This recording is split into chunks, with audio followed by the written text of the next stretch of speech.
Have you ever seen one of those girls who's just crushing life? I mean, she seems so focused and on top of her game. She excels at what she does. She's got an upbeat attitude and she doesn't waste time with self-doubt or negativity. I mean, this girl is strong and beautiful and she's always working hard and pushing past failure to success. She's a ninja babe, and that's you. You are that girl who has confidence oozing out of her skin. You crush it on the ninja course and you follow after your dreams full throttle. You focus on being you and don't compare your journey to somebody else's. Maybe you're listening to this and thinking, gosh, I wish I was that girl. Well, be her. We are all capable of being the best version of ourselves that we can be. And that's what Ninjababes is all about. Not because we are perfect or like to pretend that we are. As the Ninjababe community, we support and encourage one another to excel at what we do. We are here for each other like sisters, and we aren't afraid to be transparent about our failures. It's about being willing to be yourself and inspire others to do the same and be strong in their own journeys.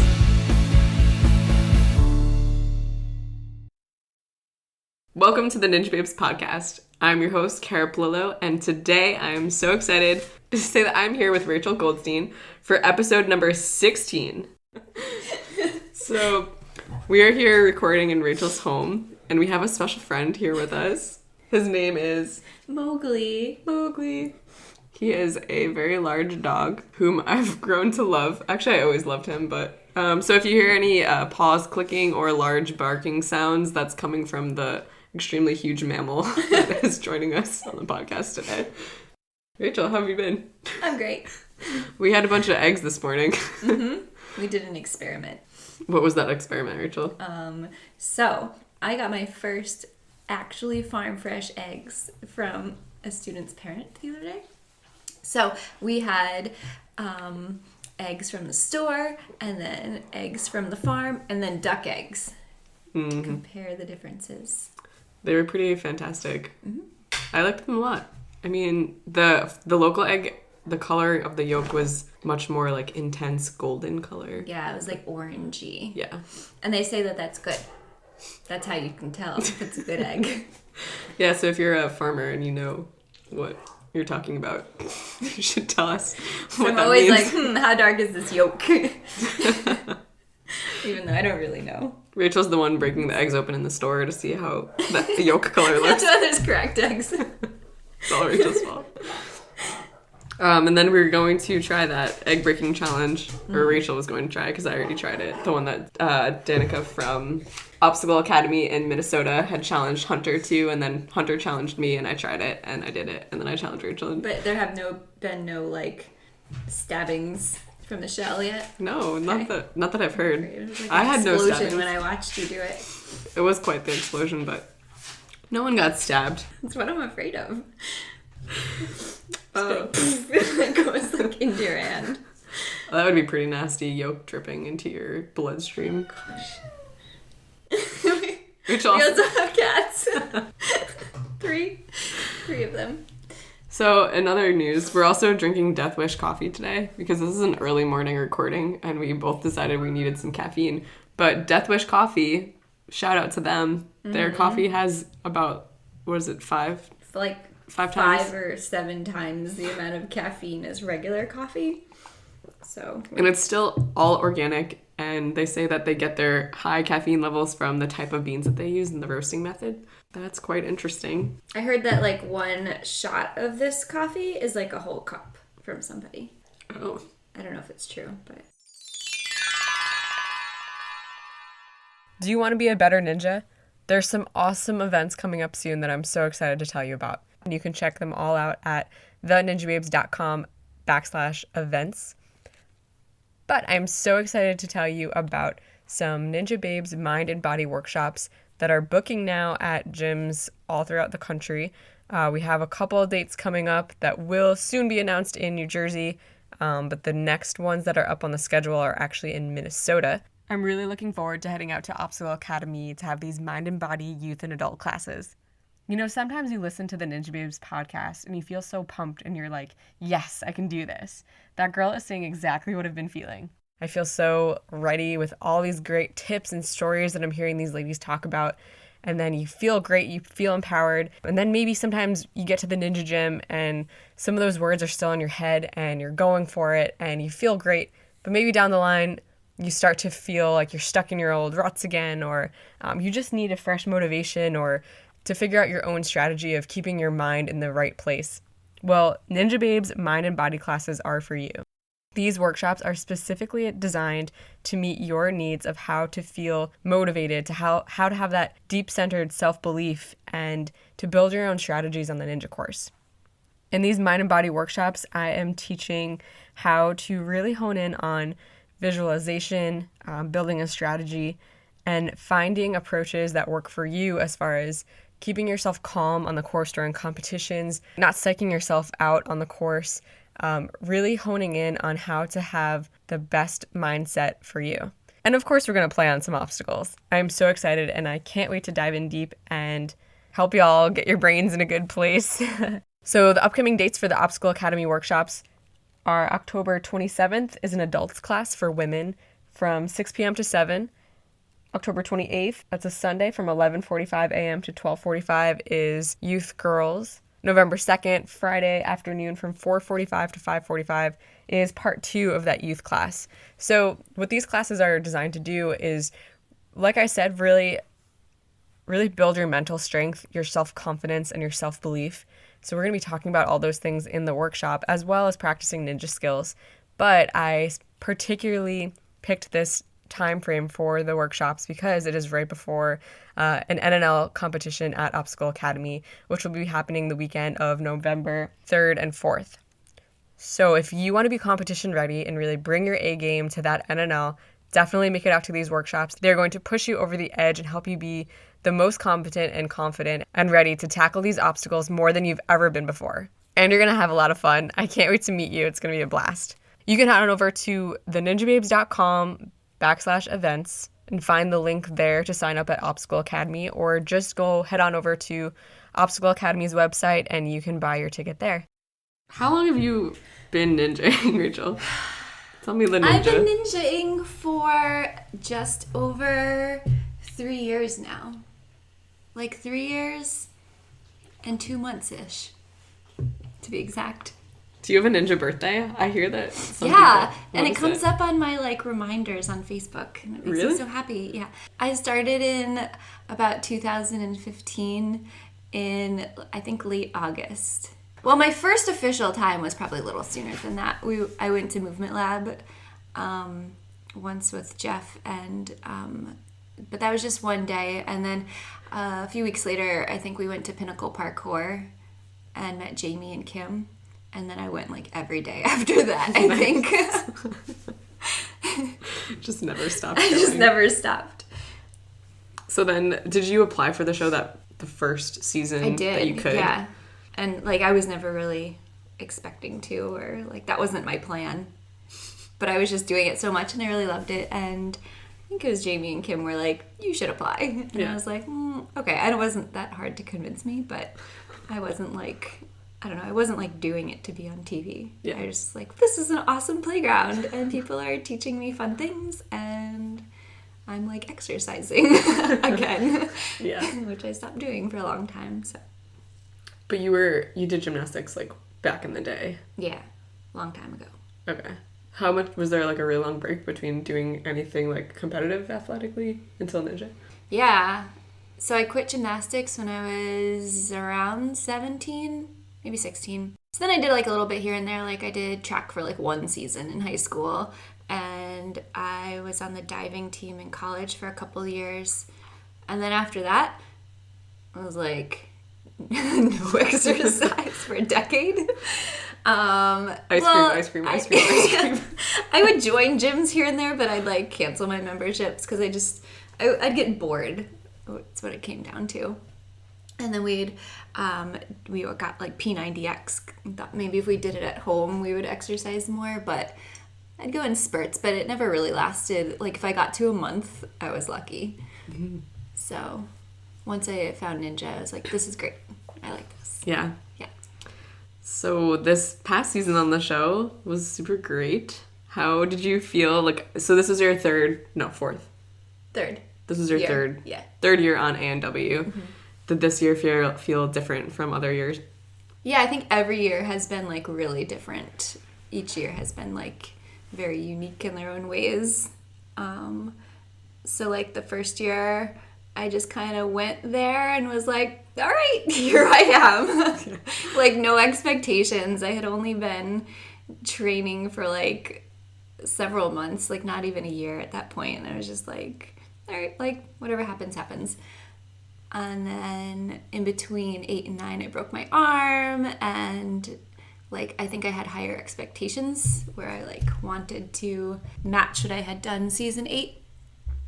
I was, like, super nervous, and that's, like, a whole story in itself. But season 10 this year, I was just kind of, like, trying to get back to, like, my season 8 mindset of just, like, all right, I'm just here. I know I've worked really hard, but, like, I'm here for fun.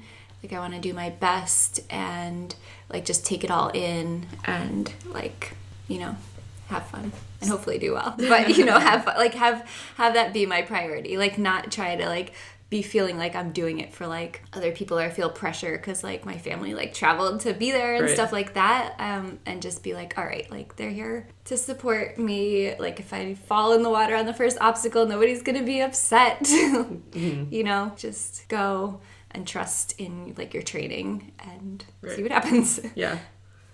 So you are part of the Fantastic Four. Yay. Congratulations.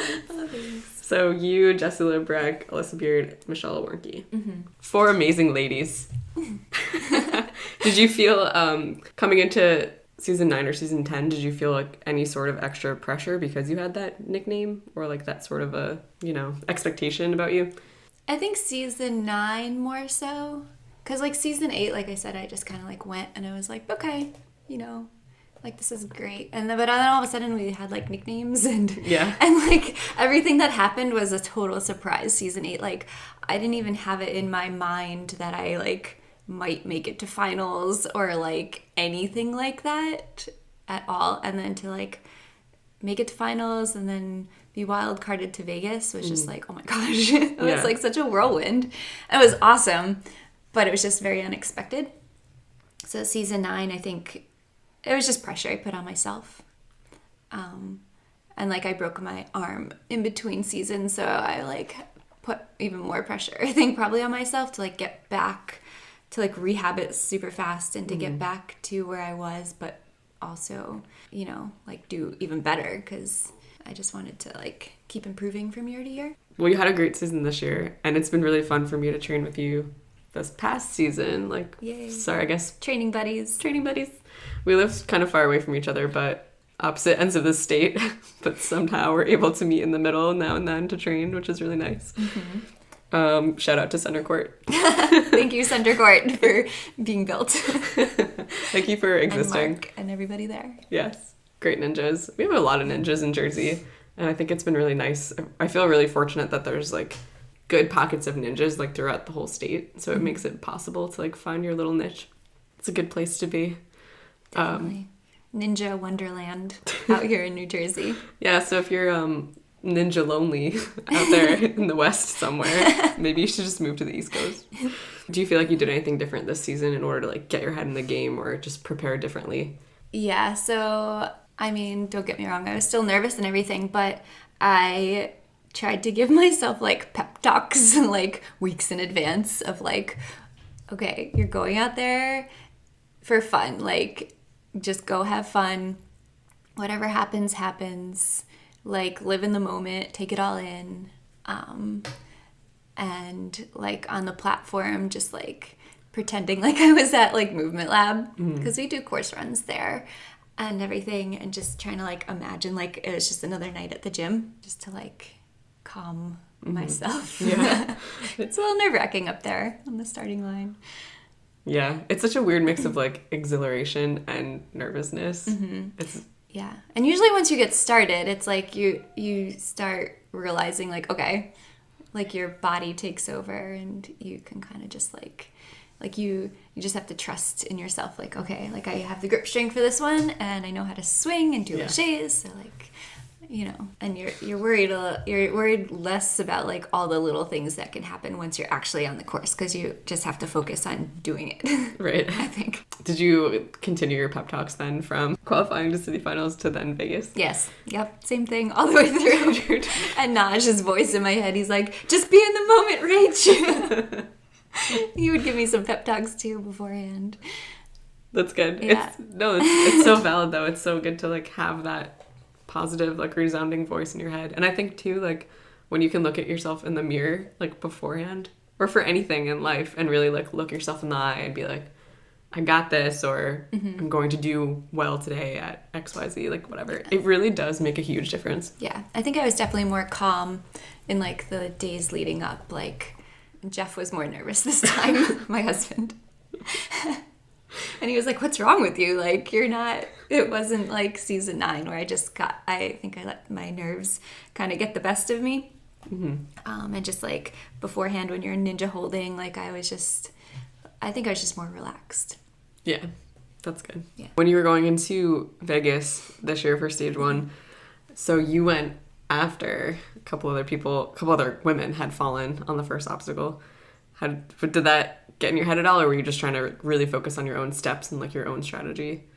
I mean, yeah, seeing other people fall definitely gets in your head. Like, I don't know if there's any way around that. So, and Vegas, yeah, plus I had run the latest I have ever run in like all 3 years. It was like probably 4:30 in the morning, and I like took a nap at midnight. Yeah. So like that too, I was just like, okay, like you got this, like just focus on like, I tried to come up with like a plan that I thought would work for me. Like, you never know ahead of time, but, and I was just like on the starting line, like rehearsing in my head, like, okay, right, left, like going through like, so I didn't accidentally start with the wrong foot or something. Yeah. But yeah, it's hard to not let it get in your head, but you have to just kind of like trust in yourself too. Because if you go out there and you hesitate, then you got to go out with like power to get through a lot of those obstacles, and speed and confidence. Oh, for sure. Yeah. Power, speed, confidence. That's a great comment, Rachel. I feel like a lot of agility type obstacles like that's oftentimes what it takes is like keep running with power, keep moving with power, and just like like the balance obstacles, you just have to go. Like if you hesitate, I mean, I don't know. Yeah. I think that it's just gonna set you up for like whatever it is to like spin on you. But if your momentum is going forward quickly, then you're probably gonna hit it with less of a heavy foot and give it less time. And even if it does start to move, like you're past it already. Oh, for sure. In qualifying this year, or in the city episodes, I should say, like Philly had Broken Bridge, Minneapolis had the Diamond Dash one. And I competed in Philly and then got to test in Minneapolis. And so I was on those ones a lot. Well, Philly just once, but it's the same thing. Like for me, when I do agility, it's literally just like looking at it, knowing like the exact mark that I'm going to have to step on each part of the obstacle, and just being confident of like seeing the end and just like running as fast as I can, knowing your steps and just going. Yeah. So. Yeah, it's probably one of the most nerve-wracking obstacles on the course. Because you just have to like take a deep breath and be like, okay, go.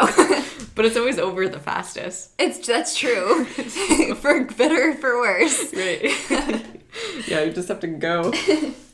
I really do like agility and balance obstacles though, because I think it's like such a thrill and it's over so fast, and I'm usually good at them.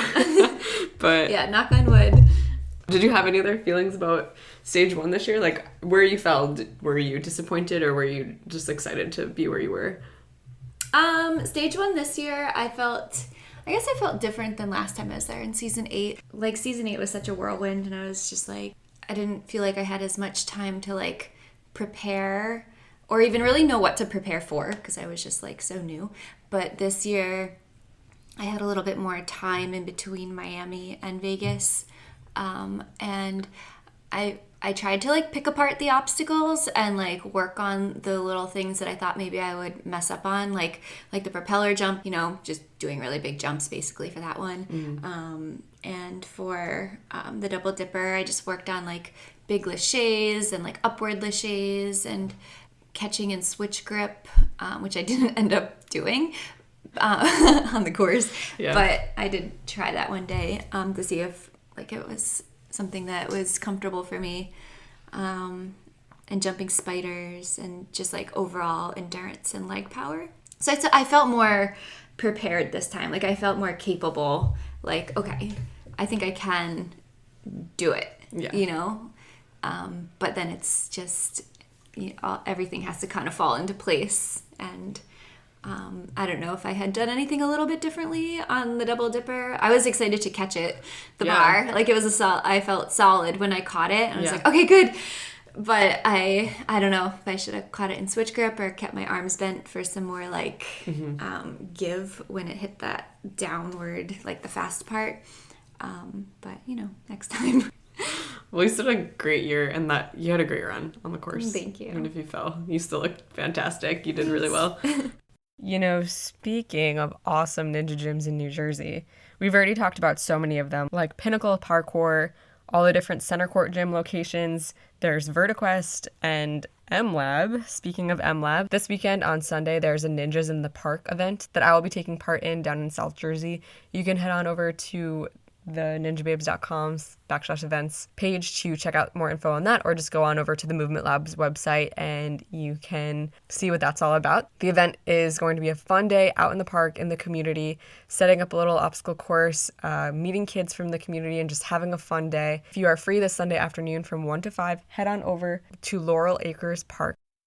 Me and Rachel do train together when we can, and we often rip together, not purposefully. Like giant rips. Both of us love to post our bloody rip pictures on Instagram. So if you've ever seen hers or mine on my personal page, my name is Kara, you've seen like our crazy rips. And so we get a lot of feedback from other ninjas and climbers about rips and how to deal with them, and flappers. Do you cut them? Do you not cut them? Like, should you shave your calluses? Should you file them down? So there's like a lot of different opinions, and me and Rachel are, expert rippers at this point.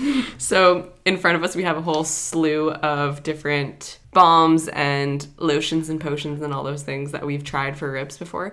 So we want to kind of go through a couple of them. Rachel, so first of all, a lot of people ask, like, when you rip, what do you even do about your rip? And Rachel, honestly, is the one who taught me about rips and how to take care of them. Yeah. Oh. I remember having a really extremely crazy rip at center court that was really bloody and really large, like right under my middle finger. And I wanted to keep training. And Rachel had actually, she was like, let me see. She's like looking at my rip. Let me see that. And she helped me like remove the skin and literally was like, oh, you have to pack these ones. And I was like, pack it with what?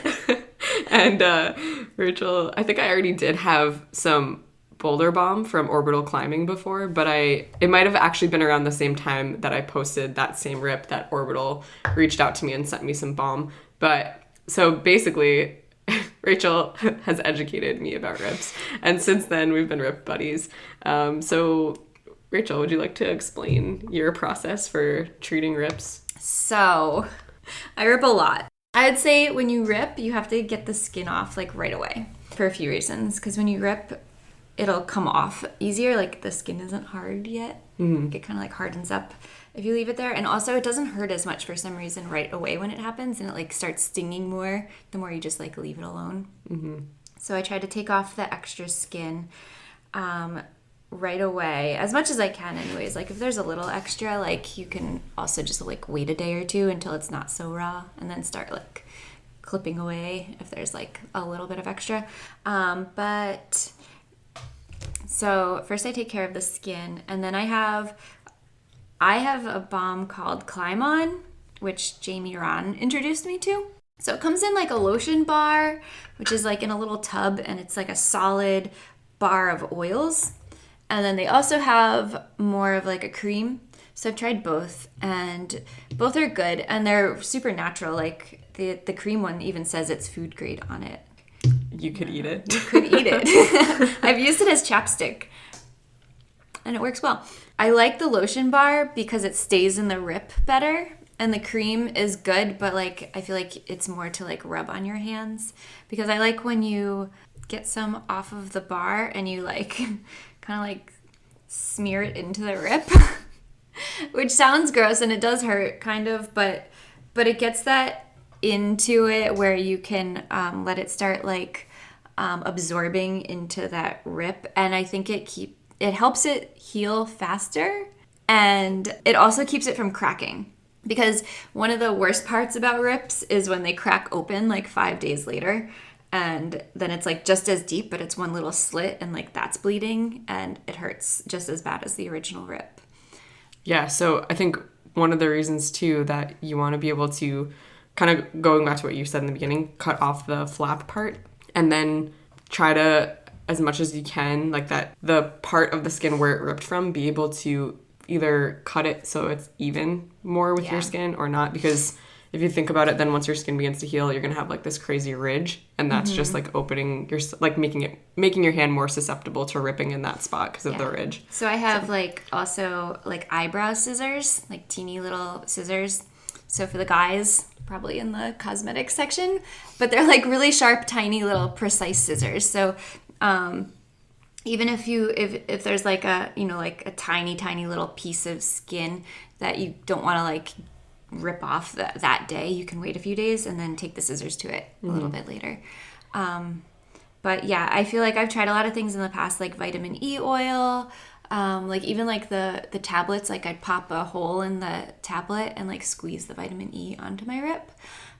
But I like the lotion bars because they're like thicker and they stay in the rip, so that it like stays moist, and it I swear it heals way faster and it doesn't crack open. And like the more liquidy stuff, even like the vitamin E, it kind of like runs off over time. Some of the more liquidy ones, like the vitamin E, like you're saying, or Joshua Tree we've both used and do like, but it's not necessarily the best for packing your rips. It's more so a great moisturizer in between. But I found for me, before I was really doing this like packing method, my rips would take close to a week to like really get to a point where I could use my hands again. But when I follow packing, it's like the first day, like Rachel just explained, like cut it off, pack it, cover it. And then when you go to bed that night, pack it again. Make sure that you really have it like full of that, the thick balm. Sleep with it. And then the next day, just keep packing throughout the day. I found that literally within 48 hours, like my hands are good to go. Yeah. Even, I swear, like, you know, like the dreaded shower the next day. Yes. Like when you have like giant rips and you're like, oh my gosh. There was one day, those really bad ones, I didn't even shower the next day because I just couldn't bring myself. It burns. It hurts so much. But when it's like packed with Climb-On, I think it just forms a barrier sometimes where it doesn't hurt as much. Yeah. Rachel loves Climb-On. I really do love Boulder Balm from Orbital Climbing, but I've also used Climb-On, and I think it's great as well. Yeah. And I've never used Boulder Balm, so I don't even know. I do have a sample that I keep needing to give you. Yeah, I do. Do you have it? I'm going to double check. I don't want to lie and say that I have it if I don't, actually. Because I thought about it on the drive down here that I should have made sure I had it. But Orbital Climbing, I know their Boulder Balm comes in a few different scents based on the essential oils that are in it. I have the Magic Wood one. That's one of my favorites. There's a mintier one and a lemon one. I think there's just those 3 kinds. Yeah. I don't think Climb-On has different scents, but it smells good anyways. Yeah. Oh, flavor. For sure.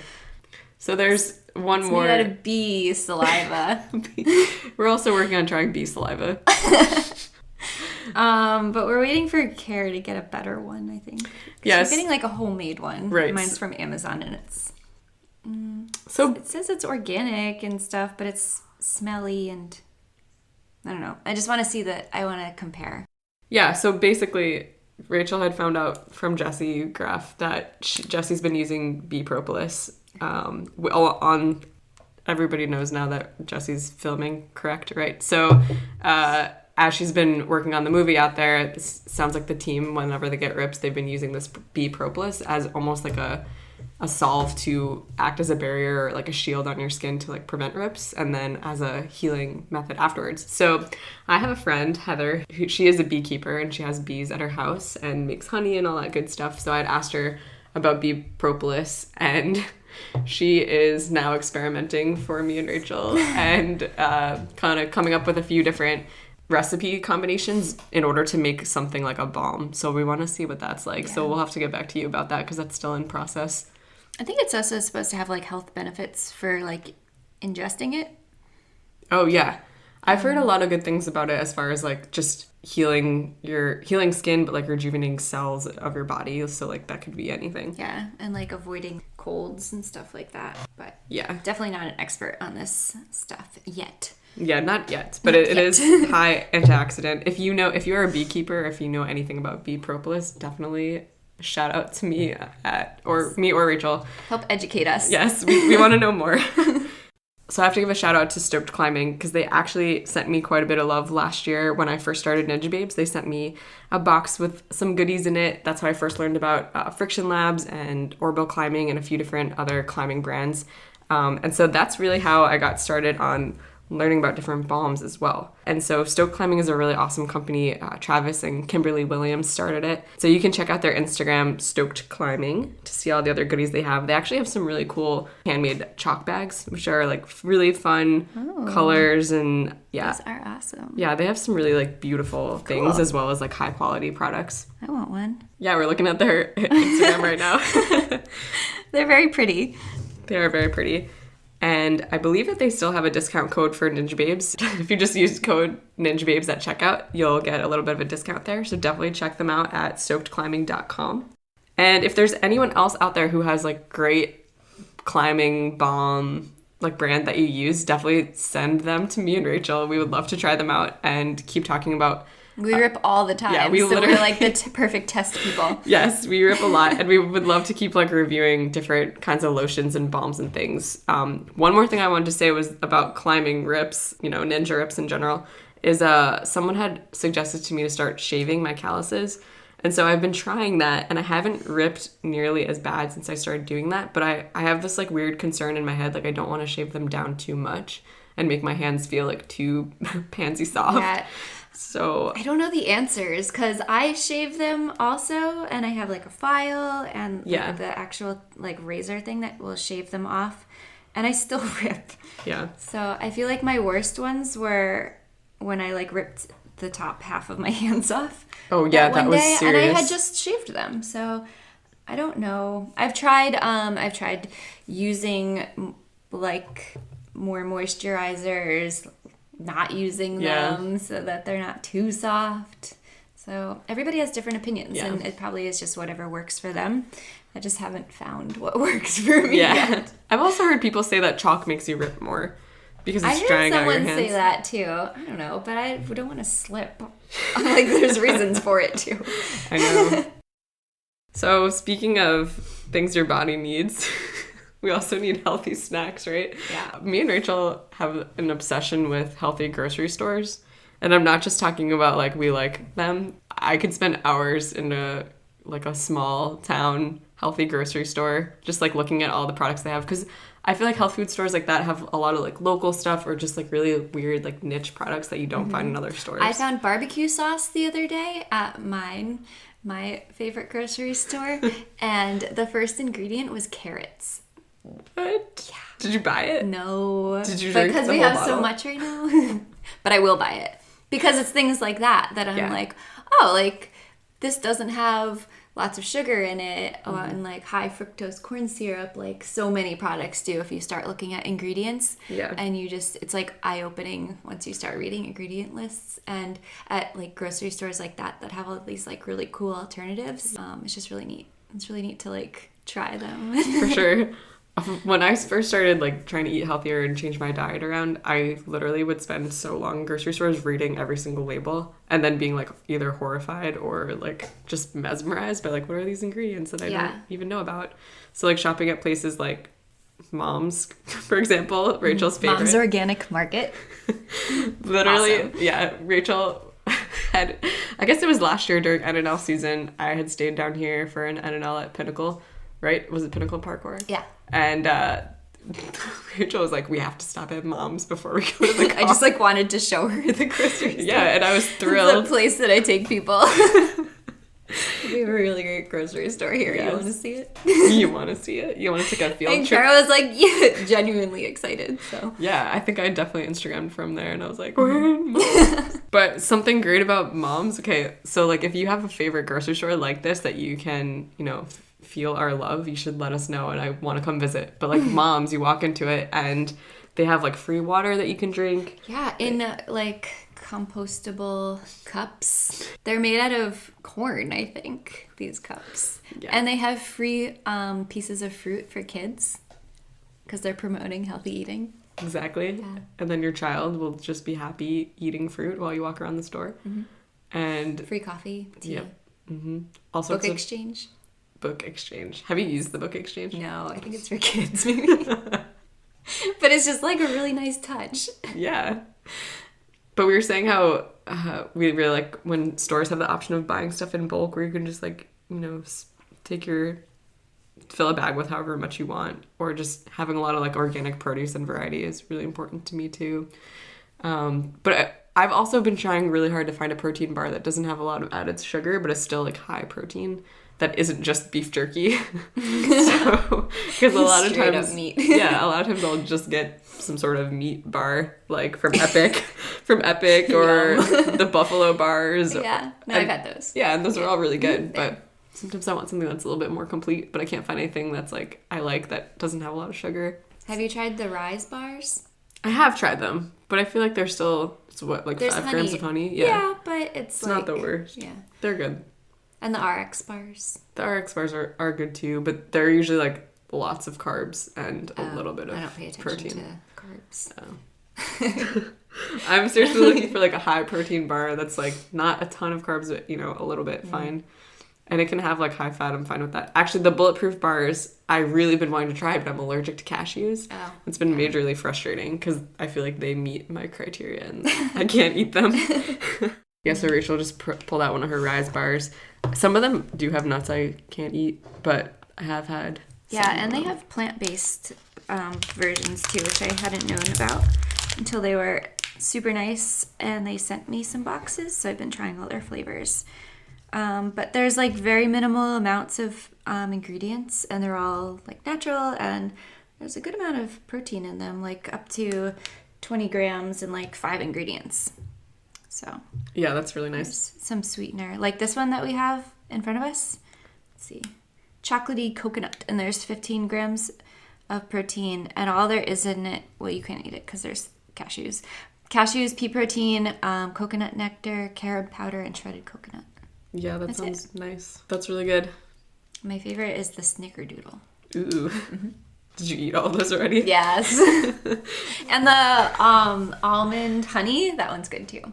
Those are my two favorites. Mm-hmm. But I'm out. Rise, send some more. The other amusing thing about Mom's grocery store when we went there the other day was that Rachel was like, ooh, we have to get crickets. And they're literally like...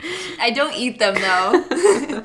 I had one that day. Yeah, we had one. Because I was making everybody else eat them, so... Yeah, we bought a little bag and brought them to the competition, and we were, like, passing them out. It was pretty great. Yeah. Protein for the ninjas. Protein for the ninjas. Uh-huh. I think we got the barbecue flavored ones. They weren't bad. No, it's like a weird texture, but... Yeah. You know. If you can get over that. That it's a cricket. Yeah. Does anyone else have like strange foods that they like to eat that are actually pretty healthy? I would like to know about that. Didn't we also get mealworms? Oh yeah. Those were I wasn't as much into that. That was not great. A place called Sprouts just opened in Philly. In Philly? Do you know of it? Yeah. You do? There's Sprouts in Minnesota. Oh. If it's the same place. Yeah, one just opened. And so like somebody that I follow on Instagram like posted a picture of it. Yeah. She's like a food person in Philly.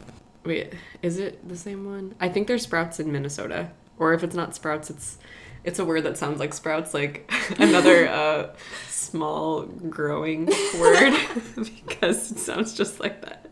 The seeds. Seeds. Before the sprout. There was one that I was just at a few weeks ago in Venice, California. I do not know how to pronounce this word. It looks like Erewhon Market. Yeah, I think that's right. Erewhon. Well, and however you say it, I loved it. And they have a lot of like great prepared foods and like fresh coffee and just like all of the weird niche things that you would want to buy. And of course, fitting into any sort of like diet lifestyle, like dairy-free, gluten-free, like all that good stuff. But they also had so much raw food as far as like raw prepared granolas and things like that.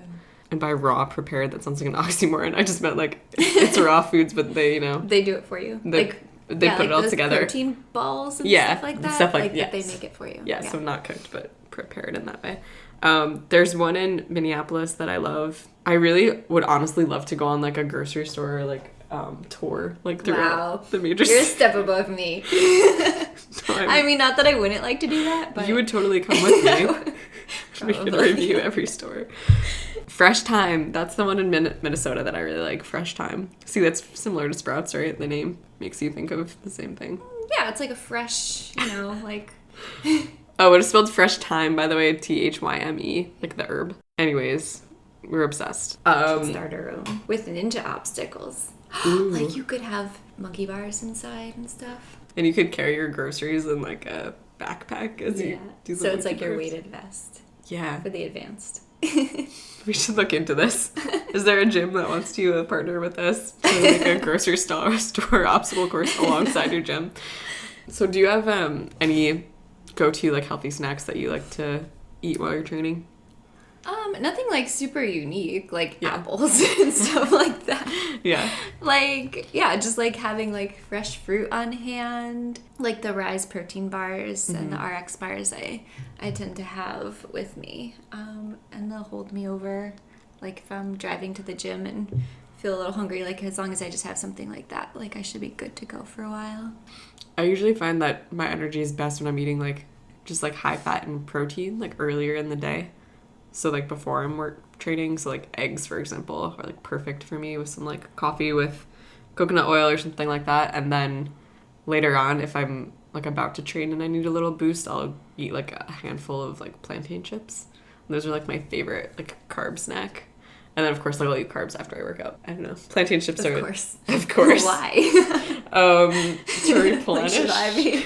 Well, I've done a lot of my own personal research about hormone production because I had a lot of issues with hormone balance a couple of years ago. And so then coming into training, like you're putting your body in like a natural state of stress, like when you're doing high intensity training and workouts and stuff. And so I was having a lot of issues with like recovery post-workout. And I learned that it's actually really important for women especially to have some sort of healthy carb intake after working out to help regulate your hormones. So I don't know, for me, I just found like eating less carbs earlier in the day and then more carbs at the end of the day after I'd worked out seemed to like really help my body. I thought you said not to have it after you work out. No, do have it after workout. Sorry, I just messed up the whole story. No, it's fine. So coming to the end of our time here, just wanted to ask you a couple little wrap-up questions, Rachel. We had a question from a listener at 375_2_ninja asked, what is your favorite Muppet? Miss Piggy. Great. My favorite Muppet was this is bad because I can't remember his name, so it probably means it's not true. I think it's Grover, the blue guy with the arms. Mm-hmm. I liked him. I feel like I should revisit the Muppets to like, maybe my answer would change. But it was Miss Piggy. Miss Piggy. I always thought she was a little bit annoying. I thought she was so funny. Like on the New Year's Eve specials. I don't remember the New Year's Eve specials. I just remember cracking up. That's good. I always felt like she was nagging to Kermit. And so I'd be like, stop that. Leave him alone. Let him be his own person. Maybe I would change my mind now. Are you excited going into NNL season? Are you excited to do NNL? Yes. So I think maybe I'm going to sign up for one next weekend. But yeah. I don't know how prepared I am, but just it doesn't matter. Go out there and go out and have fun. If you're out there and you haven't signed up for any yet, and there's one in your area, you should just go for it. Just do it. Just be brave and just give it a try. No matter what, you're going to have a fun time like seeing everybody, and it'll be challenging and exciting. Yes. And you'll just be proud of yourself that you tried. Yeah. Like literally 6 days into ninja training, Movement Lab had a pro weekend here, and it was like right down the road. And I don't know if somebody snuck me in. And they were like introduced me to Chris and everybody. And there were like all these ninjas, and I didn't even like know who a lot of them were at that point. But they were like, "Do you want to do the competition tomorrow?" And I was like, "Nope." But then I just played around, and I was like, like whatever, I'll just do it. So I did it. See, and like that was literally like 6 days into like being on obstacles, and I was just like, okay, sure. With like all these ninjas from all around the country from TV, and I was like, I'll just do it, like whatever. But it was fun, and that's really all Yeah. that matters. It's a great way Everybody cheers everybody on. Well, Rachel, thanks so much for being on the Ninjababes podcast. Do you have any last words? Last words is just don't give up. Just be more stubborn than the obstacles and have fun, enjoy the whole process, and that's what it's all about. Yes, absolutely. Thanks so much for listening. This has been episode number 16 of the Ninjababes podcast with Rachael Goldstein. And we are finishing our coffee and we are out. Outie. Thank you so much for listening to the Ninjababes podcast. There's always more great resources up on the ninjababes.com. And if you go to the podcast page, a lot of the podcasts now have full-length blog articles written by Janelle Copa. These blog writings are taking the podcast and expanding upon a concept or something that was discussed in the episode and really driving it home and helping you connect with that content on an even deeper level. And Janelle's a great writer. I love, love, love these new blog posts. So go on over to the podcast page, click on one of the podcast episodes, and when you go to the listen page, you should see the full-length blog post come up there and you can read full articles there. I will warn you, not all 16 posts have a full-length blog with the podcast yet. Janelle is working on playing catch-up and writing for all 16 of the podcasts that are up, but I believe that there are about 5 of them up right now. I know Barclay's episode, Olivia Vivian, Jolene Kelly, and a few more have those, but if you kind of start in that mid-section of the podcast at about episodes 8, 9, 10, 11. That's about where they are. You can listen to them there. Thank you so much for listening. Have a fantastic day. You are incredible. And remember, be strong. Be you. Be a Ninja Babe. And we are out. Outie. Howdy.